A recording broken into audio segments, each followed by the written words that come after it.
Runway आहे, ज्या ठिकाणी दादांचं विमान लँड होणार होतं. मात्र हे विमान या ठिकाणी लँड होऊ शकलं नाही आणि त्यानंतर महाराष्ट्रानं एक मोठा नेता या ठिकाणी गमावलेला आहे. एक अतिशय मोठा नेता गमावला आणि जो जनसागर लुटलेला आहे त्यावरून दादांनी नेमकं काय कमावलं या प्रश्नाचं उत्तर प्रत्येकाला मिळतं. शिस्तप्रिय असलेले दादा, एक वेगळी अशी दादांची बोलण्याची शैली, स्पष्ट आपली मतं मांडणं, यासोबतच जे जवळून दादांना ओळखतात त्यांच्यासाठी एक संवेदनशील असे दादा प्रत्येकाच्या मनात हे बसलेले. मात्र आज अकाली एक्झिट दादांनी घेतली आणि संपूर्ण महाराष्ट्र हळहळला. तर हाच तो रनवे आहे बारामतीचा, ज्या ठिकाणी दादांचं विमान उतरणार होतं. मात्र ते कधी लँड होऊ शकलं नाही आणि या रनवेच्या बाजूलाच दादांचं विमान जे आहे ते क्रॅश झालं आणि महाराष्ट्राला हळहळ वाटणारी अशी बातमी सगळ्यांच्या समोर आली. सुरुवातीला यावर विश्वासच बसत नाही अशी प्रतिक्रिया आज महाराष्ट्रातल्या प्रत्येक माणसाची होती. म्हणजे जो बारामतीमध्ये आहे आणि जो बारामतीच्या बाहेर आहे त्या प्रत्येकाची हीच भावना होती. आणि ही दृश्य आपण पाहतो की उद्धव ठाकरे आता बारामतीमध्ये दाखल झालेले आहेत. उद्धव ठाकरे, राज ठाकरे देखील बारामतीसाठी रवाना झाले. तर उद्धव ठाकरे आता बारामतीमध्ये पोहोचलेले आहेत. आपण पाहू शकतोय बारामतीच्या या रनवेवरती आता हे सर्व नेते एक एक करून दाखल होण्यास सुरुवात झालेली आहे. काही वेळातच अजित पवार यांचं पार्थिव विद्याप्रतिष्ठानच्या प्रांगणामध्ये ठेवलं जाईल. उद्या सकाळी 11 वाजता अजित पवार यांच्या पार्थिवावरती अंत्यसंस्कार होणार आहेत. मात्र त्याआधीच विद्याप्रतिष्ठानच्या या संपूर्ण परिसरामध्ये कार्यकर्ते जमलेले आहेत. आणखी काही महत्त्वाचे नेते मंडळी देखील या ठिकाणी उपस्थित आहेत. राष्ट्रवादी काँग्रेसचे देखील महत्त्वाचे नेते या ठिकाणी उपस्थित आहेत. तर दुसरीकडे मुख्यमंत्री देवेंद्र फडणवीस, उपमुख्यमंत्री एकनाथ शिंदे, हे सुनेत्रा पवार, सुप्रिया सुळे यांचं सांत्वन करताना आपल्याला दिसत आहे. आज खरं तर उद्धव ठाकरे या ठिकाणी आता दाखल झालेत. आपण पाहतोय की खंबीर नेता, उमदा सहकारी गमावला अशी प्रतिक्रिया उद्धव ठाकरे यांनी दिलेली आहे.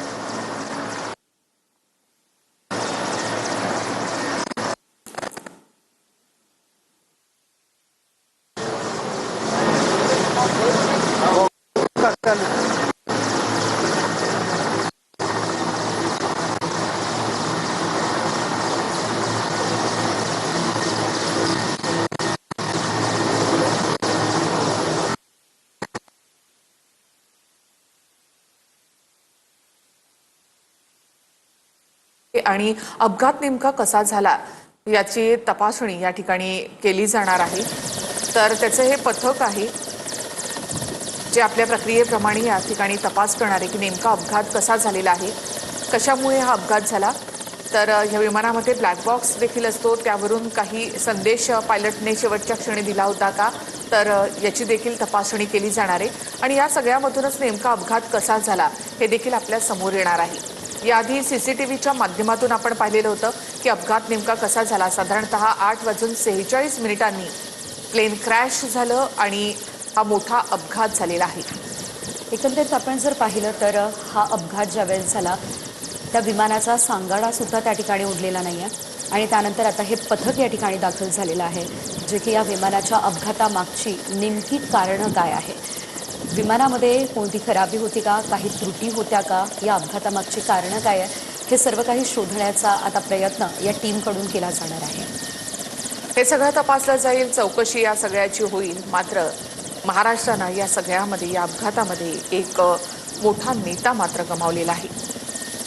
महाराष्ट्राच्या विकासामध्ये ज्यांनी मोठं योगदान दिलं असे अजित पवार गेल्या कित्येक वर्षांपासून, म्हणजे जवळपास 40 वर्षापासून अजित पवार महाराष्ट्राच्या राजकारणामध्ये सक्रिय होते.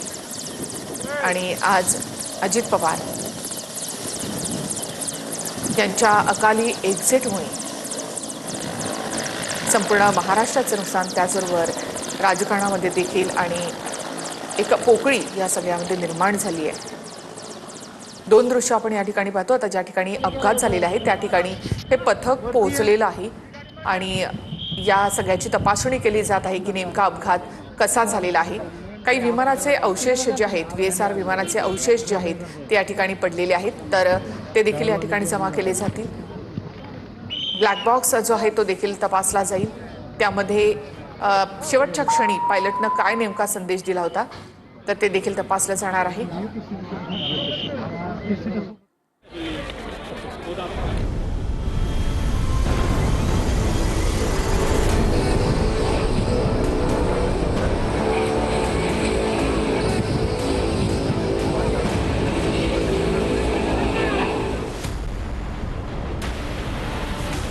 अजित पवारांचा विमान अपघात नेमका कसा झाला?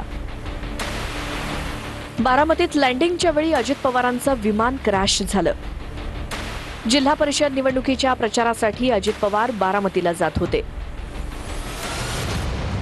8:10 मुंबई विमानतळावरनं उड्डाण. 35 मिनिटांच्या प्रवासानंतर विमान बारामती विमानतळाच्या वर पोहोचलं. 8:44 बारामती विमानतळावर पायलटनं विमान उतरवण्याचा प्रयत्न केला, पण तो अयशस्वी झाला. आवाज इतका खरखर विमानाचा येत होता, कसा क्रॅश झाले का पडाय झाले का चालतो विमान. सगळे आम्ही लोक म्हणत होतो आज काय आवाज येतोय असा. अचानकच स्फोट आला, मोठा दोर ही असा जाळ झाला मोठा. रोजच्या सारखा आवाज येत नव्हता विमानाचा, असा खरखर मोठा आवाज येत होता भरपूर, आणि ते अचानकच खाली पडलं विमान. माझं नाव निशा सचिन.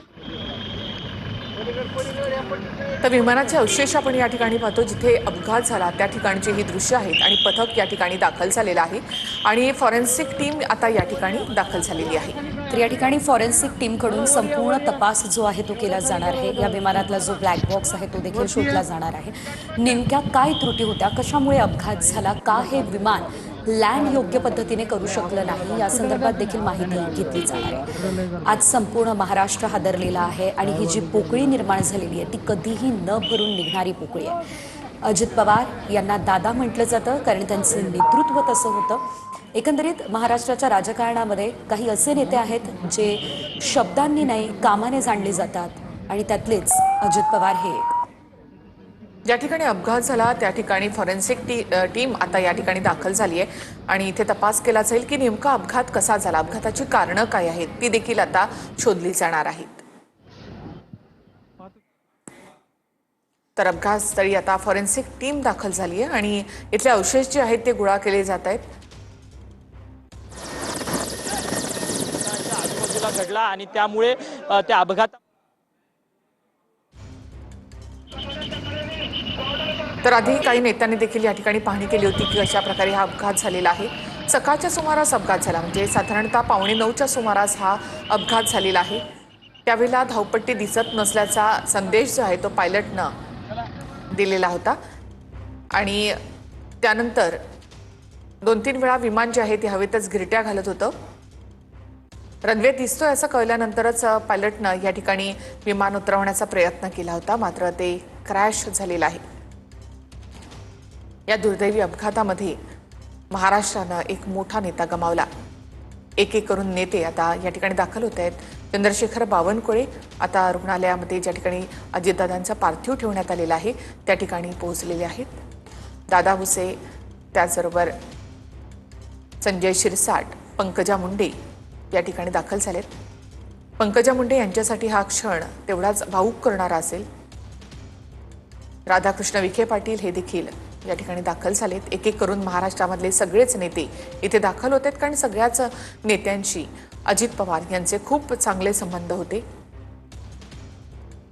पंकजा मुंडे या देखील या ठिकाणी दाखल झाल्यात. आज पंकजा मुंडे यांना त्यांचे वडील म्हणजे गोपीनाथ मुंडे यांच्या अपघाताची आठवण आली असेल. असाच गोपीनाथ मुंडे यांचा दिल्लीमध्ये रस्ते अपघात झालेला होता. तर आपण पाहतोय आता बारामतीमध्ये हे सर्व नेते दाखल होण्यास सुरुवात झालेली आहे. अजित पवार यांच्यासोबत सर्वांचेच संबंध हे अतिशय जिव्हाळ्याचे राहिलेले आहेत. अनेक राजकीय मंडळी त्यांच्या अगदी जवळ राहिलेले आहेत आणि आज जर आपण पाहिलं तर अजितदादा यांचं असं अचानक निघून जाणं प्रत्येकालाच मनाला चटका लावून जाणार आहे. एकंदरीत आपण जर बघितलं तर आता काही वेळातच अजित पवार यांचं पार्थिव अंत्यदर्शनासाठी ठेवलं जाणार आहे आणि तत्पूर्वी हे सर्व नेते जे आहेत ते या ठिकाणी पोहोचण्यास आता सुरुवात झाली आहे. विद्याप्रतिष्ठान या ठिकाणी हे पार्थिव ठेवलं जाईल आणि उद्या सकाळी 9 वाजता अजित पवार यांची अंत्ययात्रा निघणार आहे. ही गर्दी आपण पाहतोय, या गर्दीला सांभाळणं सुद्धा आता पोलिसांना कठीण झाले. सर्व शांततेत उभे आहेत, मात्र गर्दी ही वाढतच चालली असल्याचं आपल्याला पाहायला मिळत आहे. महाराष्ट्रामधला एकही नेता असा नसेल की जो या बातमीमुळे हळहळला नसेल. एकही माणूस असा महाराष्ट्रातला नसेल जो या बातमीनं हळहळला नसेल. बारामतीमधली ही गर्दी आपण या ठिकाणी पाहतोय. तर दुसऱ्या बाजूला पंकजा मुंडे, चंद्रशेखर बावनकुळे हे नेते देखील या ठिकाणी पोहोचले आहेत. महाराष्ट्रामध्ये असे खूप कमी लोक नेते आता खरं तर राहिले जे लोकांमध्ये मिसळतात. खूप छान ज्यांची भाषणं आपण म्हणतो असे खूप नेते कमी आहेत महाराष्ट्रामध्ये आणि त्यातले एक होते ते म्हणजे अजित पवार. जसं पंकजा मुंडे यांच्या संदर्भात म्हटलं की त्यांना आज नक्कीच गोपीनाथ मुंडे यांच्या अपघाताची आठवण झालेली असेल. त्यांनी देखील हा क्षण अनुभवला होता. हे दुःख त्यांनी देखील पचवलेलं आहे, जे दुःख आज सुनेत्रा पवार यांच्या वाट्याला आलंय. अजित पवार यांनी काम करत असताना देखील सामान्य माणसाच्या भावना ज्या आहेत त्या अगदी जवळून जाणून घेतलेल्या होत्या. आपण ही दृश्य पाहतोय. या ठिकाणी रुपाली चाकणकर सुद्धा आता दाखल झालेल्या आहेत. एकीकडे आपण जर बघितलं तर विमान दत्ता अपघात भरणे नेमका किंवा तुपे आहेत, त्यानंतर चाकणकर आहेत, हे सगळे अजित पवार यांच्या जवळचे लोक आहेत. ज्या पुण्यामध्ये असल्यामुळे दादा ज्या वेळेला पुण्यात असत त्यावेळेला हे सगळे नेते मंडळी अजित पवार यांच्या सोबत असत. कदाचित आज दादा ज्या ठिकाणी सभेला जाणार होते त्या ठिकाणी हे सगळे नेते देखील त्यांच्यासोबत व्यासपीठावर असणार होते. मात्र अचानकपणे दुर्दैवानं हा अपघात झाला आणि त्यानंतर सगळंच काही बदललं. आज संपूर्ण दिवसभराचा कार्यक्रम अजित पवार यांचा नियोजित होता. अनेक ठिकाणी त्यांच्या अनेक सभा आज होणार होत्या आणि मुंबईवरून त्यासाठीच ते बारामतीला निघालेले होते. मात्र तत्पूर्वीच अजित पवार यांचा हा अपघात झाला आणि त्यांनी ही एक्झिट घेतली. मात्र आता आपण जर बघितलं तर या ठिकाणी मोठ्या संख्येनं कार्यकर्त्यांची गर्दी झाली आहे. दुसरीकडे ज्या ठिकाणी अपघात झाला आहे त्या ठिकाणी आता फॉरेन्सिक टीम दाखल झालेली आहे. अपघातासंदर्भात संपूर्ण माहिती घेतली जाते, चौकशी केली जाते. तर काही वेळातच आता अजित पवार यांचं पार्थिव अंत्यसंस्कारासाठीही ठेवलं जाईल. तर हे सगळे नेते आहेत अजित पवार यांच्या सोबतचे. धनंजय मुंडे आहेत, दत्ता भरणे आहेत, तसंच हसन मुश्रीफ आहेत, तटकरे या ठिकाणी आहेत. हे सगळे अजित पवार यांच्या जवळचे लोक आहेत जे अजित पवार यांच्यासोबत नेहमीच राहिलेले आहेत. राजन साळवी हे देखील या ठिकाणी पोहोचलेले आहेत. म्हणजे सगळ्याच पक्षांमधले नेते जे आहेत ते या ठिकाणी पोहोचलेत. अजित पवारांविषयी एक म्हटलं जातं की ते अजात शत्रू आहेत. म्हणजे कुठल्याही नेत्याशी त्यांचं वैर नाही. म्हणजे टीका टिप्पणी होत होती, मात्र अजित पवारांनी कुठल्याच नेत्याला तसं दूर लोटलं नाही. निधीवरून किंवा इतर कुठल्या विषयांवरून वाद नक्कीच होत असतील, टीका टिप्पणी होत असेल, मात्र अजित पवारांनी सगळ्याच नेत्यांशी सौहार्दाचे संबंध जपले होते. उपमुख्यमंत्री पद असेल किंवा अर्थमंत्री पद असेल हे अजित पवार यांनी अतिशय उत्तमरित्या भूषवलेलं होतं. आणि सामान्य माणसासोबत अजित पवारांची नाळ एका विशिष्ट पद्धतीनं जोडली गेलेली होती. अजित पवार यांचं बालपण स्वतःच ग्रामीण भागामध्ये गेलेलं असल्यानं त्यांनी त्या ठिकाणच्या समस्या पाहिलेल्या होत्या आणि त्यामुळे शेतकऱ्यांच्या काय समस्या असतात, सामान्य जनतेच्या काय समस्या असतात या संदर्भात नेहमीच आपण अजितदादांना बोलताना पाहिलेलं आहे.